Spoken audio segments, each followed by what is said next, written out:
Et donc il y a eu un côté de nettoyage social, il y a un côté de gaspillage écologique et il y a un côté idéologique de promouvoir des valeurs de compétition, d'excellence, de travail, d'effort, enfin tout ce que cette extrême gauche a en horreur.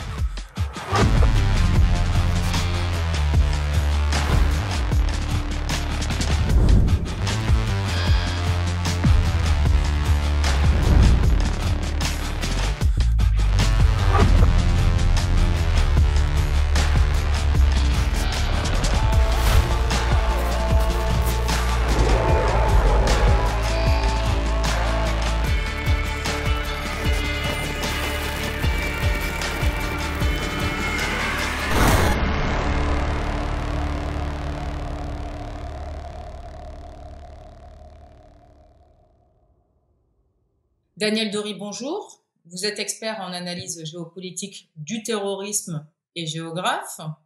Vous avez été maître de conférence à l'Université de La Rochelle et vice-ministre à l'aménagement du territoire du gouvernement bolivien. Vous êtes également membre du comité scientifique de la revue Conflit. Nous sommes très heureux de vous recevoir dans ce délit d'opinion pour réfléchir ensemble aux conséquences du terrorisme sur les populations et les sociétés. Votre dernier ouvrage, Étudier le terrorisme, propose une analyse approfondie sur ce phénomène et c'est dans ce cadre que nous allons ensemble analyser les JO de Paris qui, par les mesures sécuritaires qui sont prises et mises en place, incarnent un ou des objectifs du terrorisme. Alors pour commencer, j'aimerais que nous revenions sur un terme qui ne fait pas débat dans les médias, mais que vous définissez d'une façon assez particulière, c'est le mot terrorisme. Daniel Dory, c'est quoi le terrorisme ? Voilà, effectivement, le terrorisme fait l'objet de centaines, voire de milliers de définitions. Donc, il était nécessaire de parvenir à quelque chose d'à peu près cohérent. Pour le dire très très rapidement, analyser sous l'angle scientifique, parce qu'il y a des tas d'autres moyens de l'analyser, que ce soit polémique, que ce soit juridique, etc.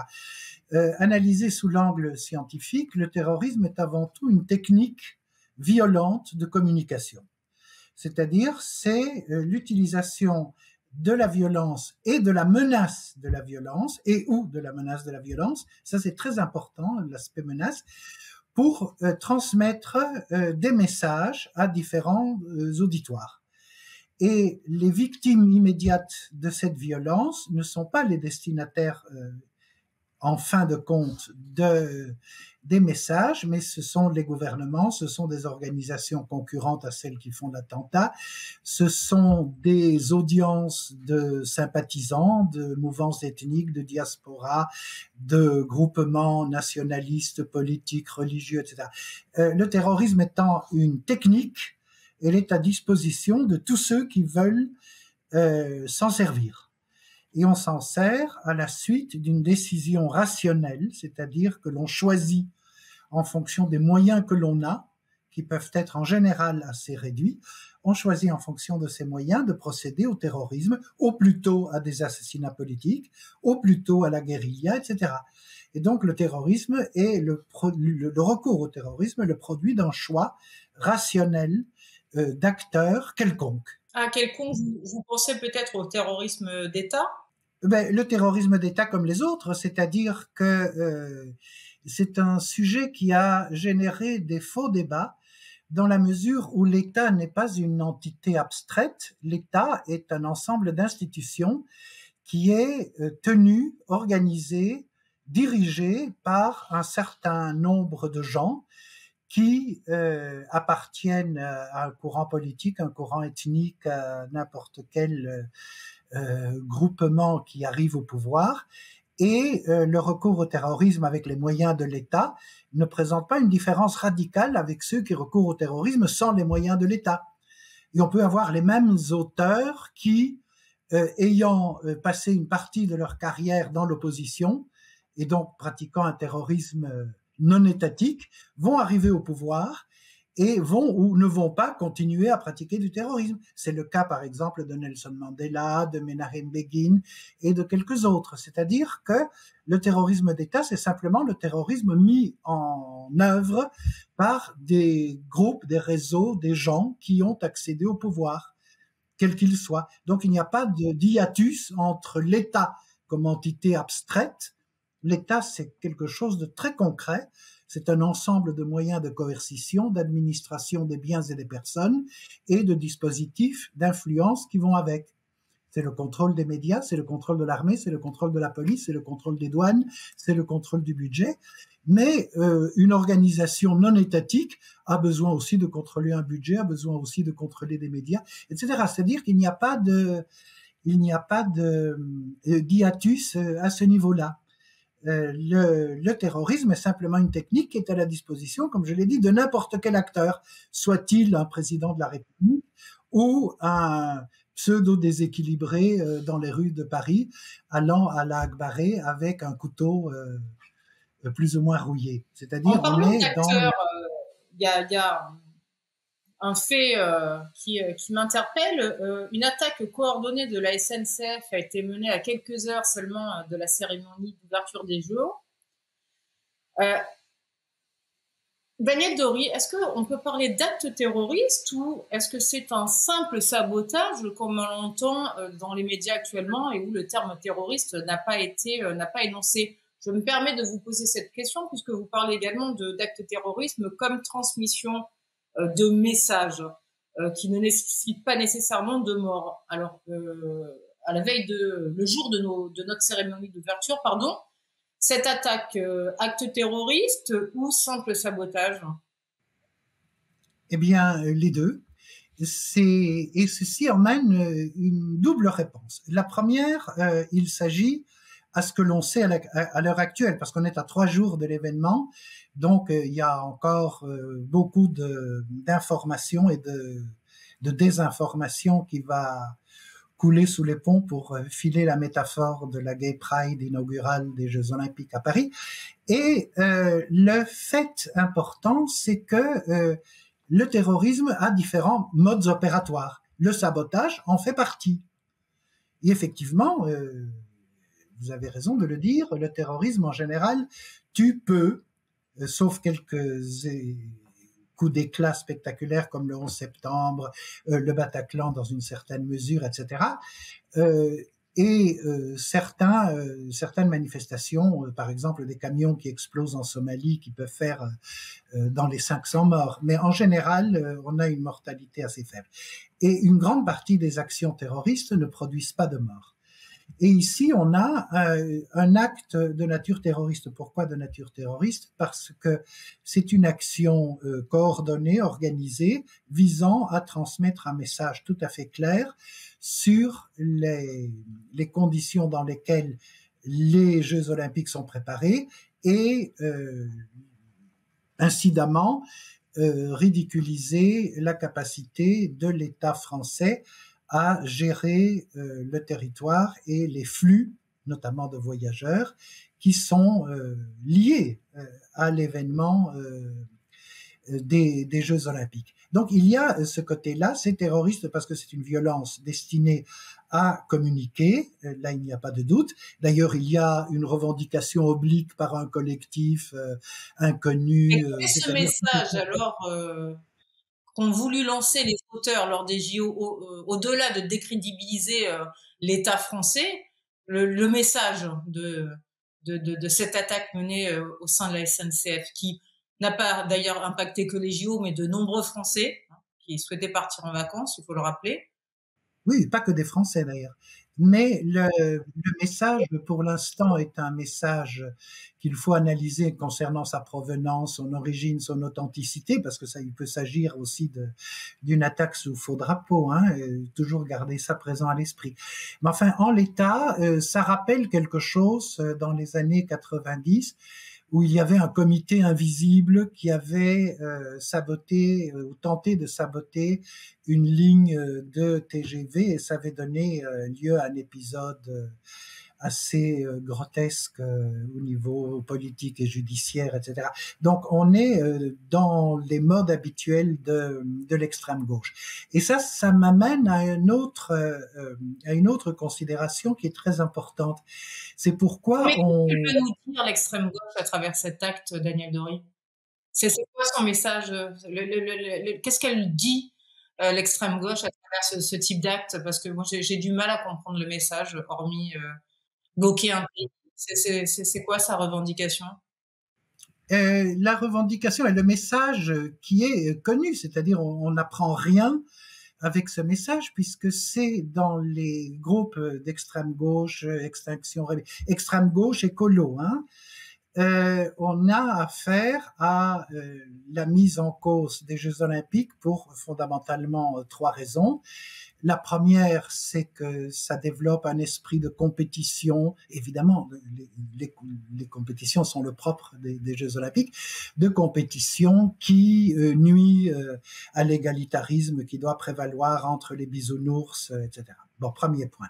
Deuxième point, ce n'est pas très écolo d'organiser un événement aussi cher alors que il y a des besoins plus urgents sans doute pour les populations par définition opprimées et victimes appartenant à différentes minorités que l'on a fait passer en partie dans la scène ou sur la scène plutôt le jour de l'inauguration.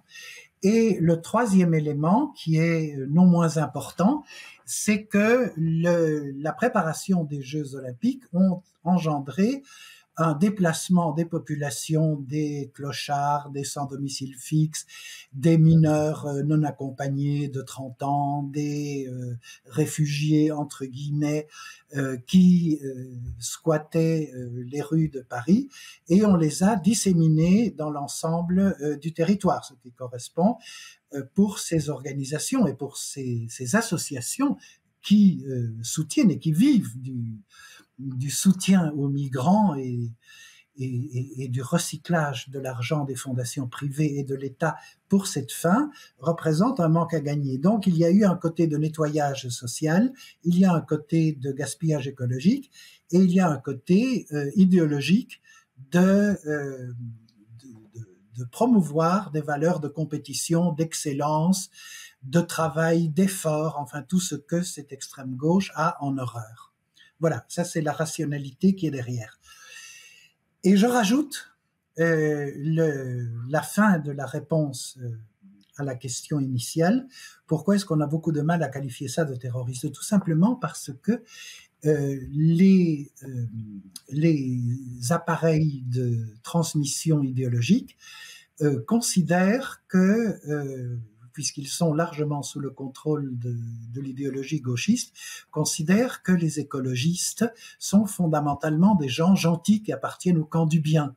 Même quand ils font des dégradations comme à Sainte-Soline, quand ils font des ZAD parfois extrêmement violentes, comme à Notre-Dame-des-Landes, mais enfin, ils appartiennent quand même à la grande famille de la gauche, et il y a une façade légale, comme dans la plupart des mouvances qui peuvent ou pas procéder au terrorisme, il y a une façade légale qui sont les partis écologistes, qui servent, comme Eri Batasuna servait de façade légale à l'ETA, comme en Angleterre, enfin en Irlande, l'IRA avait sa façade légale, enfin voilà. Donc il y a une réticence à parler du terme écoterrorisme. Alors il y a 2 ans, non, 1 an peut-être, j'avais publié une petite brochure sur ce sujet en étudiant justement cette mouvance-là et en disant pas du tout qu'ils sont terroristes, mais en disant qu'il y avait une possibilité qu'un noyau dur, particulièrement agité, procède à des actions terroristes, de nature terroriste, ce qui n'implique pas du tout qu'ils vont commencer à tuer des gens, non, mais qu'ils peuvent faire des sabotages. Quand on fait des sabotages, on peut par ailleurs tuer des gens de manière collatérale. Hein, si si quelqu'un a besoin d'aller se faire opérer ou avoir un suivi médical extrêmement urgent et qui prend le train pour ça, et que le train ne part pas, on peut avoir ou des dommages psychologiques très très graves. Si quelqu'un est à l'article de la mort et que ses enfants veulent le voir une dernière fois et qu'ils ne peuvent pas bouger à cause d'un train, c'est un dommage psychologique non négligeable. Donc, le motif pour lequel on ne parle pas de terrorisme est donc double. D'une part, parce que ça vient de l'extrême gauche, et par définition, seule l'extrême droite est dangereuse, et par rajout, les islamistes, parce qu'effectivement, on ne peut pas nier qu'ils ont fait un certain quantité de dégâts dans le passé. Mais accoler l'étiquette terroriste à l'extrême gauche est problématique depuis les années 70-80, où il y avait la bande à Bader, où il y avait les brigades rouges, action directe en France. Donc ça, c'est l'explication, plus celle qui a été dite tout à l'heure, c'est qu'en période de Jeux olympiques, on essaye de manipuler le moins possible le mot terroriste qui terrorise peu, comme le terrorisme en général terrorise peu, mais indigne beaucoup. Ça, c'est un point important.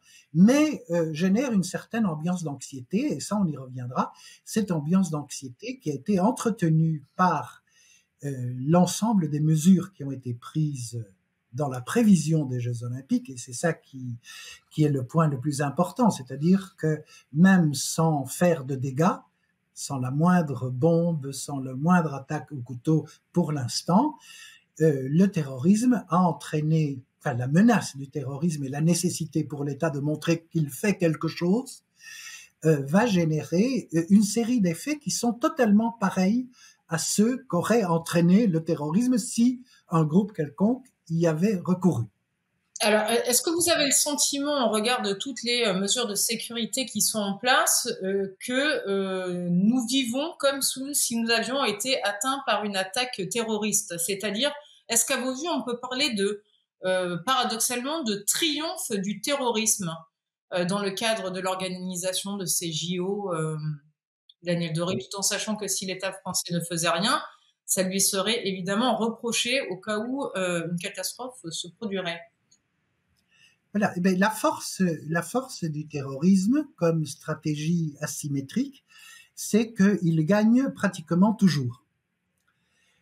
Au niveau tactique. Au niveau stratégique, c'est généralement un désastre, ils n'arrivent jamais à leur fin.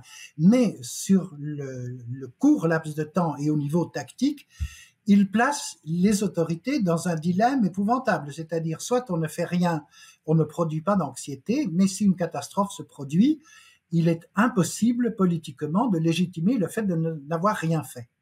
Premier point. Donc il faut faire et montrer qu'on fait. Et là, on rentre dans le deuxième point. En faisant et en montrant que l'on fait, on rentre exactement dans la logique de l'acte terroriste, qu'il se soit produit ou qu'il existe en menace. Mais est-ce qu'on a répondu seulement au terrorisme avec ces mesures de sécurité à Paris, ou bien ça participe également d'une surenchère sécuritaire qu'on a entamée durant vraiment la pandémie? Il y a beaucoup d'internautes quand même qui ont fait le lien entre le confinement, finalement tout ce qu'on a vécu, et cette surenchère de la sécurité. Certains internautes ont dit, certains Parisiens ont dit que ça leur rappelait finalement le confinement. Donc, est-ce que c'est vraiment uniquement une réponse au terrorisme? Est-ce qu'on fait de la prévention, ou c'est encore une fois une démonstration d'un peu de l'idéologie sécuritaire qui est très présente actuellement en Occident? Mais bien entendu, il faut penser le terrorisme en termes de couteau suisse. C'est-à-dire que c'est un petit objet, mais qui a des multiples fonctions.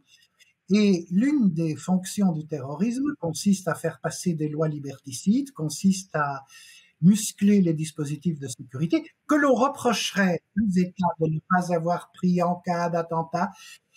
Cela dit, on a beau prendre des mesures de sécurité tout à fait spectaculaires, les attentats ont quand même lieu parce qu'on ne peut pas tout sécuriser. Et c'est un jeu, évidemment, du bouclier et de l'épée interminable.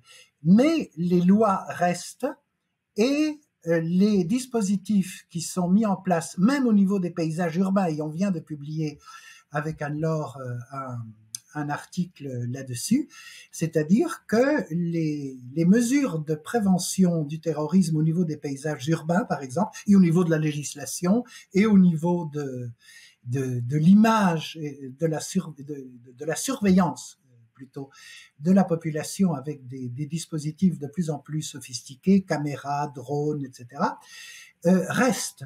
C'est-à-dire que la normalisation de la menace terroriste entraîne une banalisation des dispositifs de surveillance qui ne sont pas principalement faits pour surveiller les terroristes, mais qui sont principalement faits pour surveiller l'ensemble de la population, dont on a constaté que non seulement ils avaient une certaine tendance à mal voter, en France et ailleurs, mais qu'en plus, ils étaient de plus en plus réticents à subir un certain nombre de phénomènes qu'on leur impose. Donc la population doit être surveillée, bien sûr humiliée, culpabilisée, mais fondamentalement... Est-ce qu'on pouvait faire autrement, Daniel Dory? On regarde les guerres qu'il y a en cours, des tensions internationales, des menaces qui sont répétées envers la France, et le contexte géopolitique qui est le nôtre depuis déjà 2 ans. Est-ce que le ministère de l'Intérieur avait le choix? Le ministère de l'Intérieur, une fois que la condition est donnée, n'a pas vraiment le choix, mais on peut se poser la question de savoir pour quelles raisons la France est particulièrement menacée. D'autres pays le sont beaucoup moins. Donc on peut agir sur les causes. Je vous ai signalé que le terrorisme est un moyen de communication. Donc les gens qui veulent communiquer par la violence sur le territoire français sont des gens qui ont des griefs, légitimes ou pas légitimes. C'est un autre problème. L'objectif de l'analyse scientifique n'est pas de dire qui est les gentils, qui sont les méchants. L'objectif de l'analyse scientifique consiste à dire pourquoi tel phénomène se produit et quelles conséquences il entraîne. Or, quand on se met à réfléchir sur les motivations des acteurs, on a un champ de réflexion sur les conditions qui rendent possible la présence de la menace. Et généralement, contrairement au discours ambiant, ce n'est pas le terrorisme qui n'est pas une entité. Le terrorisme, c'est le produit d'actions d'acteurs tout à fait concrets que l'on qualifie de terroristes quand ils font de la violence qui ne nous plaît pas. Et les terroristes agissent non pas en relation avec ce que nous sommes, ce n'est pas les valeurs de la République, surtout quand on l'a vu défiler sous la Seine, ça ne donne pas trop envie, mais c'est généralement des réponses à des actions justifiées ou pas. Hein. Ça, c'est très important. C'est pas de dire, par exemple, il ne fallait pas bombarder l'État islamique en Irak. Ça, c'est clair. Peut-être il fallait. Mais les attaques du Bataclan étaient liées à ça. Bon. Elles n'étaient pas liées par le fait qu'à Paris, on organise des gay pride périodiquement. Non, c'était lié au fait que l'on bombardait des musulmans aux yeux d'autres musulmans qui estiment qu'il est nécessaire de faire subir aux Français dans ce cas-ci, mais aux Allemands aussi lorsque l'on utilise des camions béliers, aux Anglais lorsque l'on met des bombes dans le métro, etc. Hein. Mais de leur faire comprendre ce que cela représente que de subir de la violence physique concrète. Ça, c'est un premier point. À partir du moment où l'on est capable d'expliquer que l'on prend un certain nombre de mesures de politique étrangère pour telle ou telle raison, chose que l'on ne fait généralement pas, que l'on assume des positions qui peuvent être ou non contestables, c'est un autre problème, mais qu'auprès de la population, ces choses-là sont claires, il y a une plus grande résilience auprès de la population. Lorsque l'on fait croire que les actions terroristes viennent par des fous, des déséquilibrés, des fanatiques, des méchants absolus, des barbares qui nous attaquent de façon intolérable, enfin le discours polémique habituel, dès ce moment-là, on est mal engagé pour faire face. Et donc la réaction est généralement une réaction excessive, c'est-à-dire que l'on rentre dans la logique qui consiste à faire à partir de l'État des actions qui aboutissent a des résultats que les acteurs terroristes veulent. Que veulent les acteurs terroristes? Provoquer du mécontentement et du manque de confiance par rapport aux autorités, produire des dommages économiques, ça c'est très important. Et, oui, d'ailleurs, j'ai été assez étonnée, pardonnez-moi de vous couper, Daniel Dory, mais de constater à mon retour à Paris que finalement, il y avait très peu de monde dans les rues et dans le métro, et que de nombreux cafés ou brasseries étaient vides. Oui. Donc, est-ce que ça, c'est le résultat peut-être de cette campagne sécuritaire qui aurait effrayé les touristes ou fait fuir les Parisiens, ou comment analysez-vous ça? C'est exactement ce que je dis, c'est-à-dire qu'on a eu j'ai eu la possibilité d'être à Paris le jour après les attaques de 2015. Et effectivement, la ville était déserte. Il faisait gris, il faisait mauvais, et la ville était déserte. C'était le jour d'après, donc le 14 novembre. Et c'est très évocateur de ce que l'on a vu avec les terrasses vides, les rues vides dans Paris, sans qu'il y ait eu d'attentat avant. Mais le fait de mettre le QR code dans une certaine superficie, dans un certain périmètre, et de mettre des barrières autour des trottoirs, enfin, devant les trottoirs, font que les terrasses, par exemple, ont été inhabilitées de fait. Et elles étaient effectivement vides, parce que personne n'a envie de déjeuner ou de manger ou de prendre un café dans une grille évoquant très fort soit Guantanamo, soit un zoo. Donc, ça a entraîné des effets directs, c'est-à-dire le dommage économique, rien que par la menace. Le dommage économique du fait terroriste a été produit, sans compter tous les dégâts économiques qui sont liés au fait de devoir embaucher énorme quantité de gardes de sécurité, de devoir mobiliser des forces de l'ordre comme jamais avant, de devoir sécuriser des endroits à un prix prohibitif, de mettre des barrières, des blocs de protection, etc., à un coût pas seulement économique bien évidemment, mais aussi esthétique. C'est-à-dire qu'en même temps, on a un dégât paysager. C'est-à-dire que Paris est en partie défiguré. Vous évoquez les paysages de la peur, c'est bien ça? Oui, c'est les paysages de la peur, c'est lorsque, par des dispositifs particuliers, le milieu, le paysage urbain prend une tournure qui est généralement un petit peu lugubre quand même. Il se vide ou alors génère des fréquentations angoissées.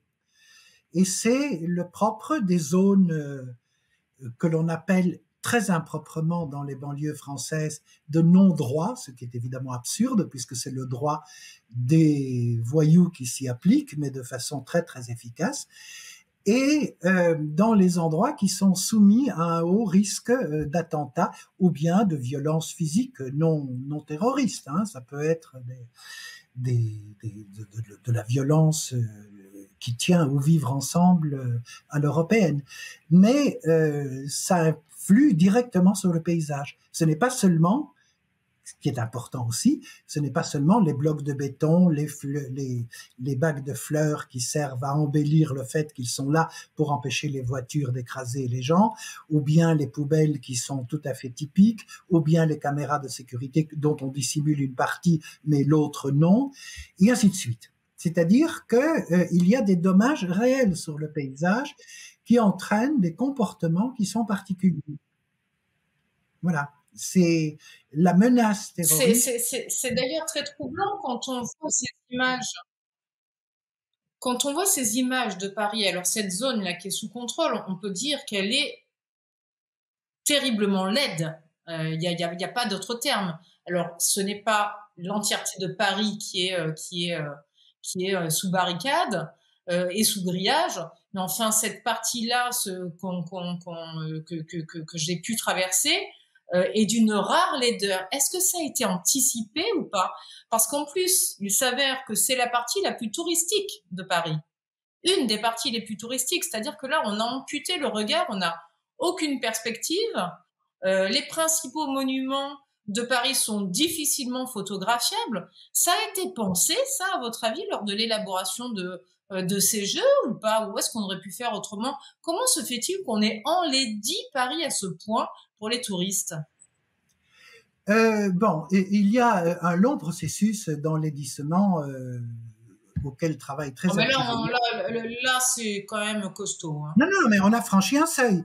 Mais disons, on est dans une longue séquence d'enlaidissement grâce à Madame Hidalgo et ses équipes qui font que Paris devient quelque chose de très différent à ce que j'ai connu quand j'y étais lorsque j'étais jeune étudiant à la Sorbonne. Donc il y a il y a un saut qualitatif. Pour quelle raison? Très simple.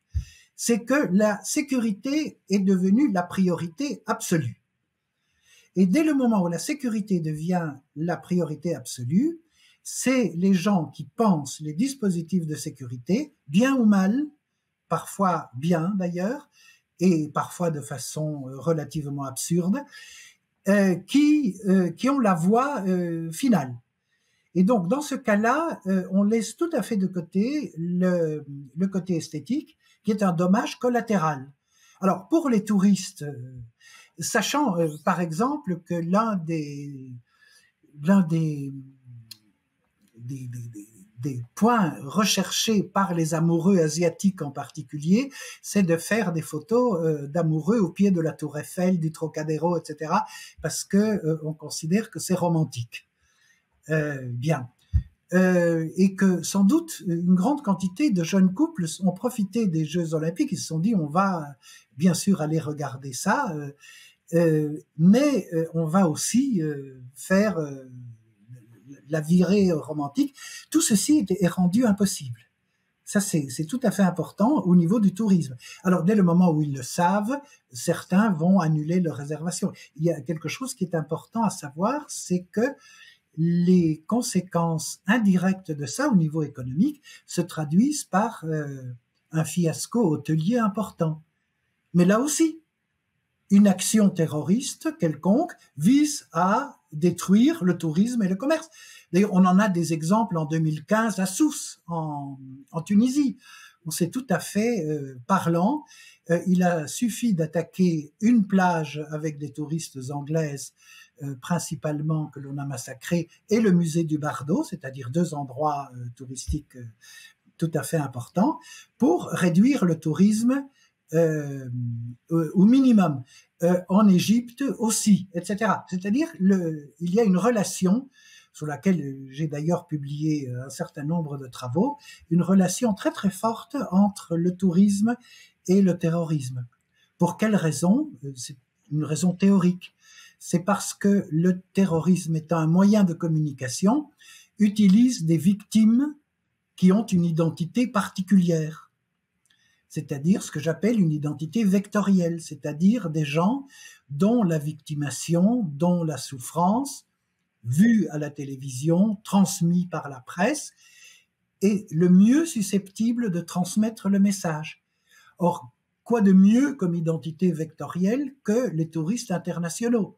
Ça devient un événement mondialement connu.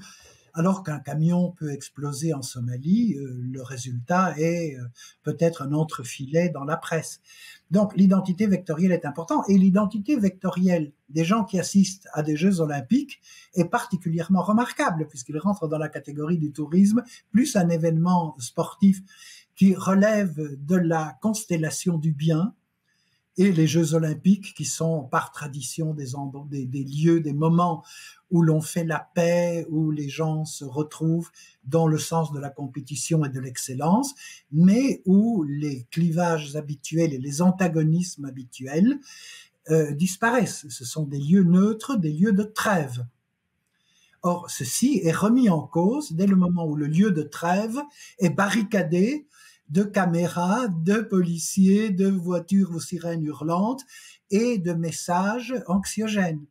C'est-à-dire que le terrorisme, sans avoir eu lieu,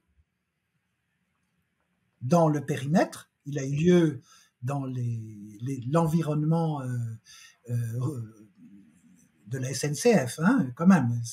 Mais généralement, les attaques pendant les événements sportifs ont lieu dans la périphérie. Ici, c'est dans la périphérie chemin de fer. Mais sans que dans le Paris intramuros, où il y a la plupart des épreuves qui sont actuellement en cours, sans la moindre attaque, on a les effets économiques, paysagers, psychologiques et politiques qui sont tout à fait similaires. C'est-à-dire, et ça permet de comprendre un point important, c'est-à-dire que le succès de l'acte terroriste n'est pas tellement dû aux terroristes eux-mêmes. Eux, ils font ce qu'ils peuvent avec ce qu'ils ont. Mais le succès de l'acte terroriste est dû à la réaction adaptée ou inadaptée du gouvernement en place. Et lorsque l'on surréagit, on a un exemple avec Gaza criant, on perd sa légitimité, on devient le méchant de l'histoire parce que l'on surréagit ou on agit de façon inadaptée, par exemple en ripostant de manière militaire à un problème qui n'a de solution que politique. Et dans ce cas-là, on a une victoire surnoise, c'est pourquoi j'utilise ce terme et je l'aime bien, une victoire surnoise du terrorisme. On a tous vu les images de ces scènes controversées là, durant la cérémonie d'ouverture, des scènes, disons, entre wokisme et paganisme qui ont un peu éclipsé les tableaux, disons, plus à caractère historique.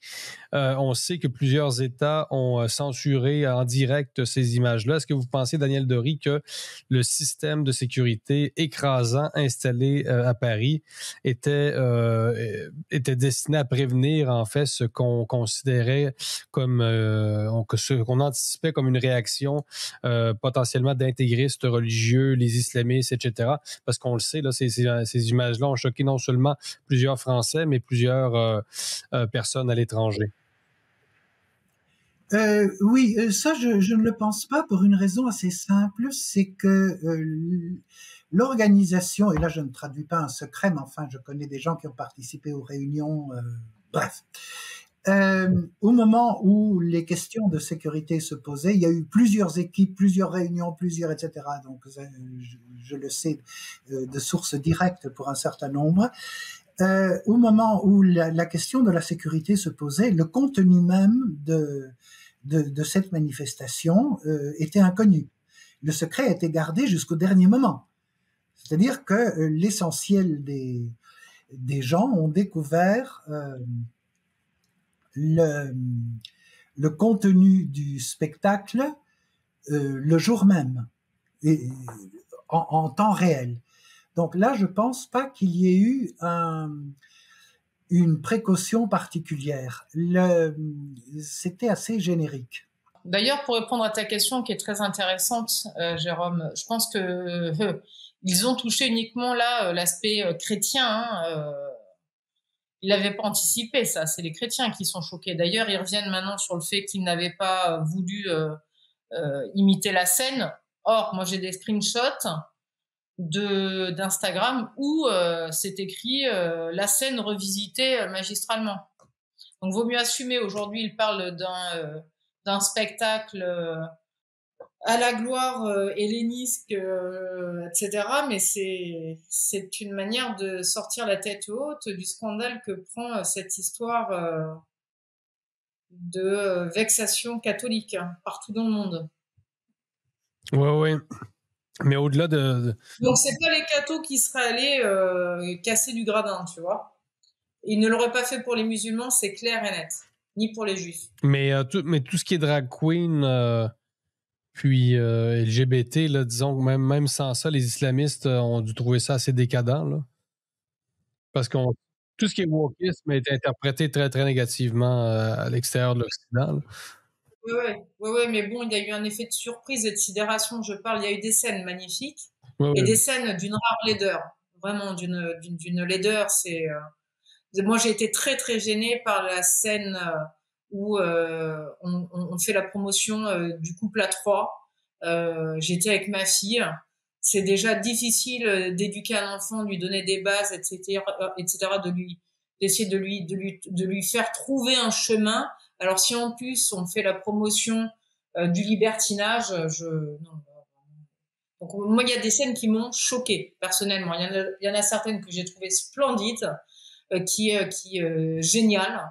Mais alors des scènes qui n'avaient rien à faire là. Et j'ai d'ailleurs été également outrée quand j'y repense a posteriori, parce que pour analyser un spectacle, il faut le digérer.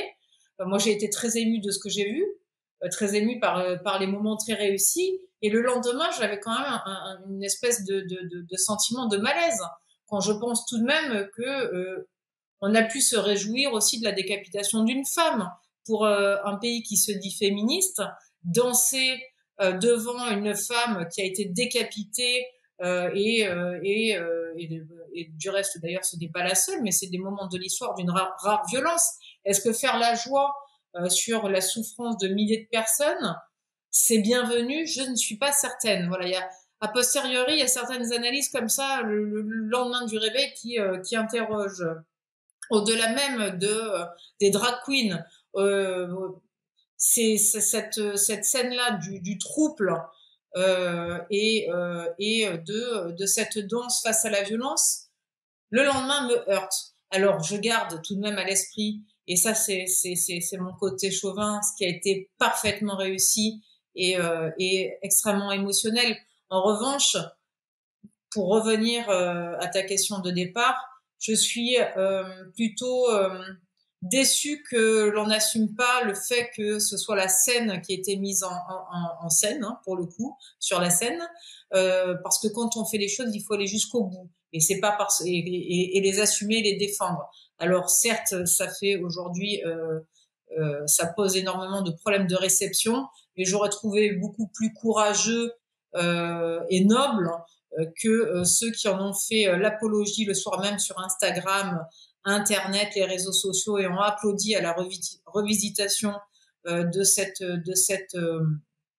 cette scène, n'en assument pas aujourd'hui les conséquences et se cachent derrière une mise en scène qui n'a jamais en réalité été pensée ni réfléchie. C'est un manque de courage, mais on est habitué. On a tous vu les images de ces scènes entre wokisme et paganisme qui ont heurté non seulement les chrétiens, mais plusieurs personnes à l'étranger. Est-ce qu'on pourrait penser que le dispositif de sécurité installé à Paris anticipait la réaction à ces scènes pour le moins colorées qu'on a vues durant la cérémonie d'ouverture? Donc, je ne pense pas qu'il y ait un rapport entre le contenu de la manifestation d'inauguration et les dispositifs de sécurité, pour la bonne raison qu'ils étaient secrets. C'est-à-dire, jusqu'au dernier moment, les organisateurs n'ont pas laissé connaître, et notamment aux gens qui travaillaient sur la sécurité, pour lesquels c'était indifférent d'ailleurs. Il faut sécuriser 300 000 personnes, quel que soit le spectacle qu'ils regardent. Et on a par contre eu des réactions qui ont été simultanées, c'est-à-dire des pays qui ont interrompu, ou des réactions indignées en très grande quantité. Il suffit de regarder la presse internationale que les médias français, qui sont monolithiques, sauf rares exceptions, ont dissimulé, mais c'était indépendamment de la problématique sécuritaire. C'est-à-dire que quelle que soit vu les gens qui allaient organiser cette séance, ces jeux d'ouverture, des jeux, on pouvait supposer que ça allait être quelque chose entre la Gay Pride et l'Eurovision, mais à ce point-là, peut-être pas. Mais je ne pense pas que ça intervienne.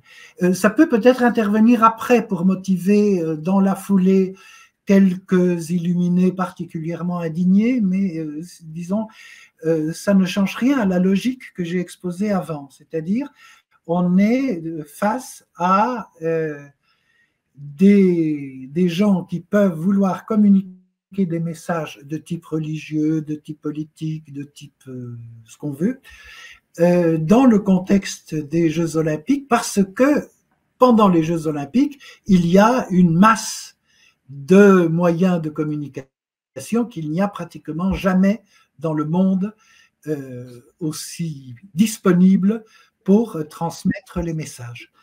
Mais bien sûr, la façon dont la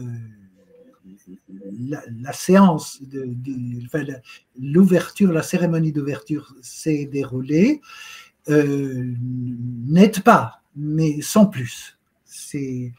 Je ne vois pas ça comme un phénomène vraiment... Ce qui est vraiment... très étonnant, c'est que ça n'ait pas été anticipé. Encore une fois, on aurait pu se dire que les organisateurs anticipent les réactions internationales dans une période géopolitique extrêmement sensible. Ça a même été coupé aux États-Unis. Ça encore, ça n'a pas été anticipé. Ça puisse heurter certaines sensibilités. Alors que dans cette période où on a plus que jamais besoin d'union, de passerelles de communication entre les peuples, les nations et les religions, quel dommage que cet événement qui aurait pu être extrêmement fédérateur, eh bien, se voit coupé et où la France, indirectement, soit obligée de s'excuser. Alors, il y a eu des moments grandioses et d'une rare beauté, mais alors, le fait que ça n'ait pas pu être interprété mondialement comme un message universel et de paix, ça c'est un échec, puisqu'un message réussi est un message qui arrive à être transmis sans que des excuses soient obligatoires et que des pays le coupent en direct. La question de savoir quelle est la répercussion à l'international qui est effectivement désastreuse. Alors, pour l'anecdote, très rapidement, une des réactions boliviennes, parce que tout le monde regardait dans le monde entier, et donc en Bolivie aussi, et là j'ai suivi ça dans les médias, l'une des réactions, mis à part le dégoût que générait le ton général, mais c'était ce qui a beaucoup choqué, c'était la scène de la conciergerie avec Marie-Antoinette décapitée. Et en se disant, on ne fait pas un événement festif de la décapitation d'une femme et d'une mère. Ça, c'est simplement pour signaler une réception culturelle donnée dans un univers latino-américain. Alors, mon interprétation, c'est bien sûr que cette manifestation était dirigée essentiellement pour le public intérieur. C'était une manœuvre visant à faire une action d'humiliation de la population autochtone qui vote mal, qui est gilet jaune, qui n'aime pas le régime en place, et c'était surtout intérieur. On n'a pas pensé, à mon avis, beaucoup aux aspects extérieurs. Les aspects extérieurs ont dû générer une certaine surprise, que l'on coupe la rediffusion, enfin la diffusion en direct plutôt, de l'événement. Ça a dû générer une surprise réelle. Et donc maintenant, avec quelque chose de rarissime, avec un rétropédalage, des excuses, etc., mais enfin, le mal est fait. Alors ça nous ramène au terme de l'entretien, à la conclusion, c'est-à-dire que la logique du terrorisme est une logique dialectique, c'est-à-dire c'est à la fois ceux qui agissent ou qui menacent d'agir, c'est-à-dire entre guillemets les terroristes, et puis il y a ceux qui visent à les empêcher d'agir ou à réparer ou à empêcher que l'acte qu'ils ont commis entraîne des conséquences épouvantables. Et donc on a eu et on a encore sous les yeux un phénomène d'interaction, puisque le terrorisme est un phénomène d'interaction qui est en partie fonctionnelle, puisqu'on n'a eu que des attaques périphériques et encore sans toucher à l'intégrité des personnes jusqu'à présent. Espérons que ça dure. Mais on a en même temps tout l'ensemble des conséquences du terrorisme économique, politique et paysagère qui restent et qui vont se transmettre dans le temps dans des mesures qui vont devenir définitives. C'est-à-dire qu'une grande partie du dispositif sécuritaire va être inscrit définitivement dans le paysage. Merci Daniel Dory pour cette analyse singulière des JO, vue sous l'angle du terrorisme et du contre-terrorisme. Je rappelle au public, j'invite les spectateurs à lire votre dernier ouvrage, Étudier le terrorisme, Daniel Dory. Je vous renouvelle mes remerciements pour votre analyse et je cède la parole à Jérôme Gravel. Oui, écoutez, merci à tous et à toutes de nous suivre. Abonnez-vous. à Libremédia sur notre site libre-média.com. Merci, M. Dory. À très bientôt.